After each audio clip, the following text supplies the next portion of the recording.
We are talking about the top 5 myths in Pilates. Here we go.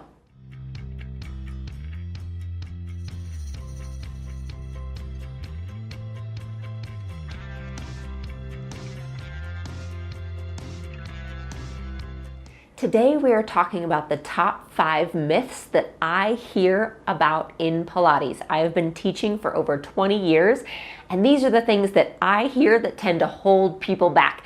I want you to know that you can get into Pilates today if you want to get started. So here we go.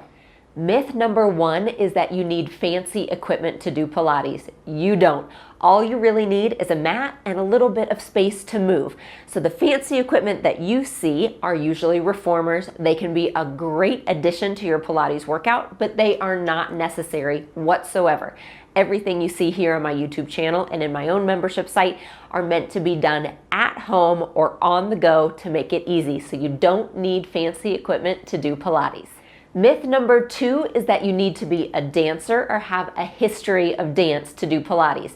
Not true. In fact, I have no history of dance whatsoever. I played soccer my whole life. I'm a physical therapist. I didn't know what I was doing when I first started Pilates. Pilates is for everyone. You do not need a dance background. In fact, Joseph Pilates didn't develop Pilates for dancers whatsoever.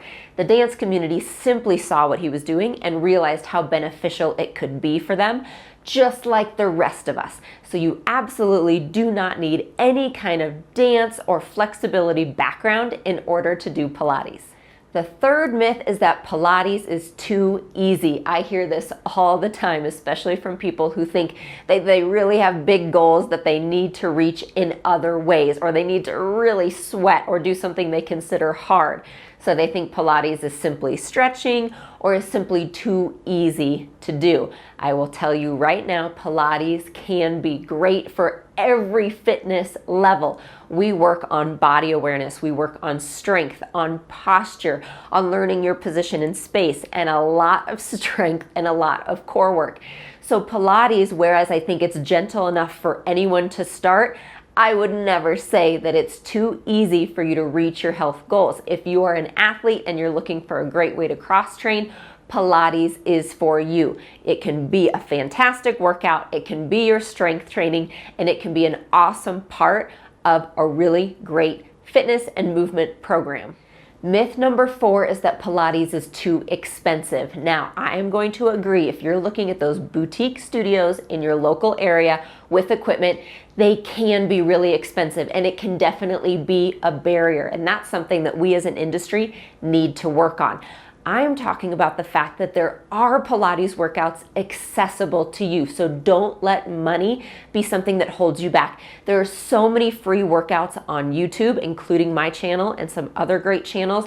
There are some really great Pilates teachers working in rec centers that have a lower cost. Mat workout in general is a lower cost. And like I said, there's a lot of free resources out there right now. You can simply use my YouTube channel for no cost whatsoever and experience the benefits of Pilates.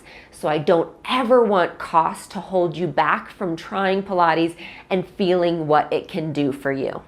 The last myth we're going to talk about in Pilates might be the most important one, and this is the fact that people believe Pilates isn't for them simply because of how they look or how they feel or any kind of injuries that they may have. If that's for you, I want to tell you right now, Pilates is for everybody. I am sorry if you have ever been told otherwise or ever been made to feel other than that. Pilates is for every single person out there. That's why here you'll find gentle workouts all the way to advanced workouts. I work with people with injuries all the time, and I see amazing benefits. And people can do the moves when they are taught from a place of empathy and compassion and understanding and accessibility. So you should always feel like you are heard, you should always feel like you are seen, and you should always feel empowered when you leave any kind of workout. And if you don't, I want you to find another workout or find another teacher or find another way to move, because it is important that you feel confident and that you feel very seen, very heard, and very empowered when you move in the body you have.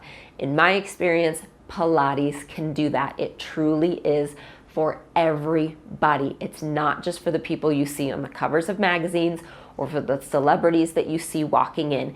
It is for people who can't get on and off the ground, who want to walk across the street with their grandkids, who want to be able to pick the groceries out of the trunk and bring them into the house, for people who are recovering from injuries, with autoimmune disease, with chronic fatigue, people who haven't worked out in a long time and are starting something new, people who want to cross-train if they're doing half Ironmans. Pilates is truly for everybody. So please, if nothing else today, leave believing and remembering that you have a place here and that you fit in here, and I am so happy to have you here. So those are the top 5 myths that I see in Pilates that I feel might hold someone back from starting. I would love to have you here, whether it's working out with me on the floor or one-on-one or one of my programs, or it's simply finding another place that Pilates feels best to you. I want you to experience that benefit in your life, and I hope you find a great place to start and that you know now Pilates is for you. I will see you soon. Thank you so much for joining me today. Please like, comment, and subscribe to be notified when I have new videos that come out. You can find more, including my exclusive unlimited community with full-length workouts, a workout calendar, recipes, and more over at jessicavalantpilates.com. Join our unlimited program. I would love to see you there.